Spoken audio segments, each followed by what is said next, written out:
Good afternoon students. Today we will start with chapter 3B pulleys of class 10 syllabus. So this is a basic structure of a pulley. First of all, what is a pulley? It's a machine which is used to reduce the human effort, and you will find examples of pulley for example in drawing water from wells. Also pulleys are used in different construction cranes, then lifts. Various uses we will find for this pulley. Now this is a basic structure of a pulley. It has got, this one is the wooden or the metallic disc, which is actually surrounded by a grooved rim. That means the rim or the outer covering, it's grooved, means it will support the string or rope on it. Okay, if it is of slippery nature, then the string or rope would not have been fixed tightly over it, because we need this string or rope, because in one side we use effort and another side we get the load, which the resistive force which we need to overcome. Okay, now see, this is a frame to which this axle, it's basically looks like this one. This is the side view.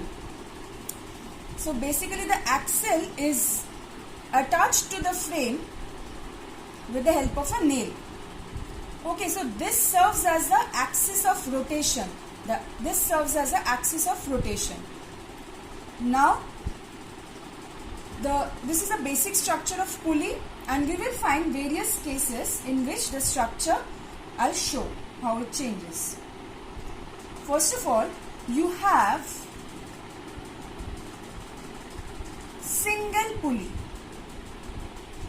Okay, under single pulley you will have a fixed pulley, that means single fixed pulley, and a single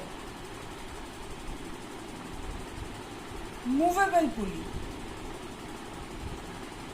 And also we will do, like, we will use a movable pulley with the help of a fixed pulley. That is also a case we will learn. So let's first learn what is a single pulley.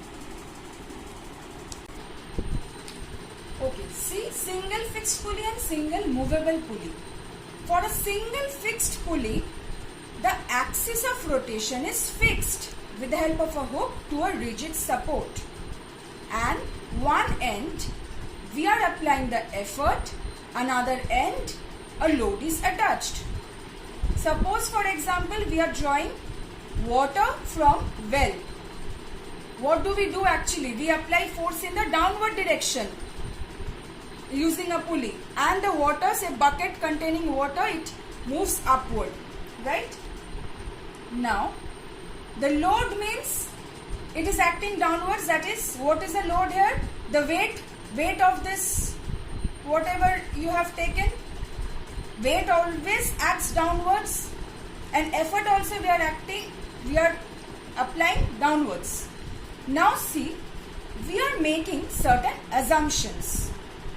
Assumptions are that we are neglecting the mass of the string and also friction of the axle and between the different parts of the pulley. Why do we do so? Actually, you see that I have used this term in equilibrium position. What does it mean? That means when the pulley is not moving, it is stationary. What is tension? And in these two cases, tension is a contact force developed in the string whenever there is some weight or any other force attached to it, right? For example, in this case, I am attaching this weight, load. That is why the tension, that is the force, contact force developed in the string, which will try to withstand this load. It will develop in the opposite direction, far away from the load. In equilibrium position, effort will be equal to T. This force and this force will be equal. Otherwise, it will move up, move down, or move up, right? Only when it's in equilibrium position, these two forces will be equal. Then only we can write this. Again, in this part, we can write this load equal to tension. The load is balanced by the tension in this string. Equilibrium position, when it's not moving. So I have mentioned that we are making certain assumptions for all the cases of pulley, because we will learn later on that these are all free body diagrams. Okay, this type of things we actually make in we actually include all the forces that are acting on a body. In this case, if there was a friction, if we had not neglected friction, then we should have included frictional force also. These calculations would have become much more complicated, which is not in your syllabus. We are doing the simple pulley. We are not doing the compound pulleys. Okay. So, in this case, we are neglecting the friction as well as we are neglecting the mass of the pulleys and the strings. We are only assuming that these forces are acting. Okay. Otherwise, in this equation, there would have been some changes. Now, what is mechanical advantage? Mechanical advantage, you know, load by effort. Load by effort is T by T, because see from this 2, that is 1. So, can you tell me mechanical advantage 1, that means, is it a force multiplier? No. Speed multiplier? No. It is used to change the direction of effort to a convenient point.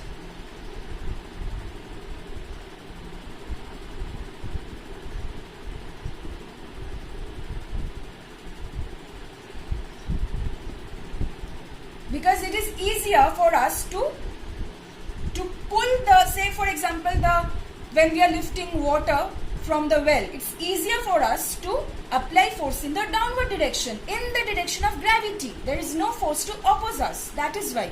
So it's basically used to change the direction of effort to a convenient point.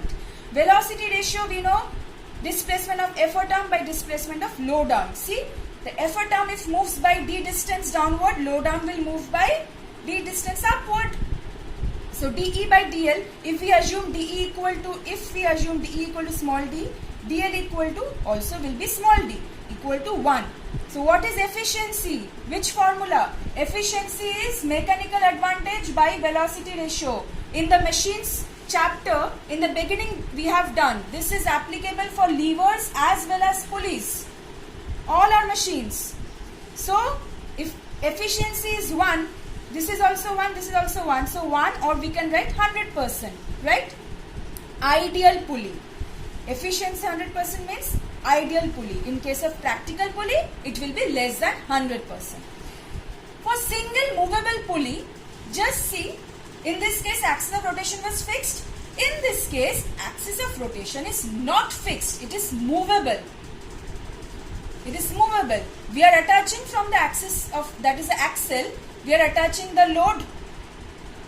One end of the pulley, one end of the string attached to the pulley, we are applying the effort upward, and another end is attached with the hook to the rigid support. This is the rigid support. Now see, again the same assumptions. Assumptions in this case also, neglecting the mass of the string, friction or the different parts of pulley, we get equilibrium position when the pulley is stationary. All the forces are balanced. Equilibrium position means the forces are balanced. E equal to T in this case, effort, the force which we are applying and the tension developed are equal. Again see the load. Now see, the load in this case is balanced by the tension in both the strings.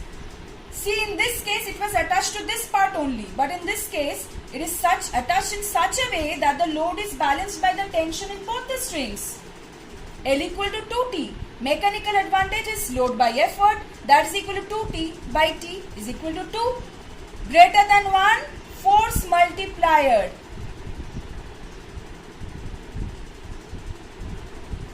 Velocity ratio.